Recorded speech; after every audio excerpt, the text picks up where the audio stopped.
Bagaimana menasihati istri yang suka marah-marah kepada anak-anak kita dan kadang-kadang memukul mereka karena kenakalan anak-anak? Inilah tugas suami istri, mendidik anak-anak. Anak-anak itu harapan kita. Kalau anak-anak kita bisa didik, yang beruntung kita. Oleh karenanya dalam hadis Rasulullah SAW mengatakan, "Idza mata ibnu Adam inqata amaluhu."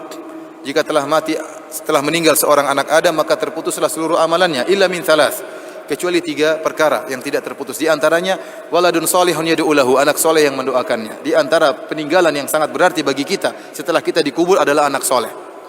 Kenapa Rasulullah SAW menyebut anak soleh? Karena hanya anak soleh yang terus setia mendoakan kita. Hanya anak soleh yang terus setia mendoakan orang tuanya. Antum punya istri, iya. Antum punya kakak, antum punya adik. Yang mendoakan kita cuma 2 orang. Orang tua kita sama anak kita.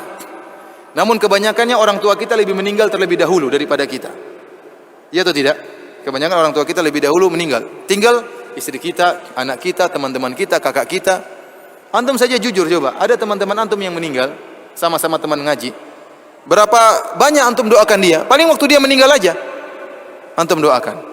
Selanjutnya antum tidak doakan, kecuali terkadang kita sebut nama dia, yo kasihan rahimahullah, semoga Allah rahmati dia. Tetapi mendoakan dalam sujud, dalam salat tidak pernah kita jujur aja. Kita tidak melakukan seperti itu. Ustadz antum doakan atau tidak? Mungkin lupa antum tidak doakan. Artinya yang kita bisa harapkan doanya anak kita. Istri kita mungkin doakan kita, mungkin. Tapi kalau dia kawin lagi sudah mungkin dia lupa. Dia bilang suami saya ternyata dulu kurang ajar, lebih bagus suami yang sekarang. Malah dimaki-makilah kita. Yang benar-benar mendoakan kita adalah anak kita. Oleh karenanya untuk mendidik anak-anak butuh perjuangan. Anak-anak dia punya hak untuk bermain. Anak-anak ya namanya anak-anak, dia suka dunia dia bermain, bagaimana bisa bermain. Kita tugasnya mengarahkan. Kita boleh pukul namun sesekali, bukan menjadi hukum asal mukul anak-anak. Bukan menjadi hukum asal mencak-mencak sama anak-anak. Anak-anak yang dididik dengan cara seperti ini akan buruk suatu saat. Dia akan ingat, bapak saya, ibu saya selalu mukul-mukul saya. Dia malas doain kita kalau begitu caranya. Dia malas enggak mau doain kita. Kalau sudah besar dia tidak berbakti sama kita. Kenapa? Karena cara didik kita dibangun di atas marah-marah dan emosi.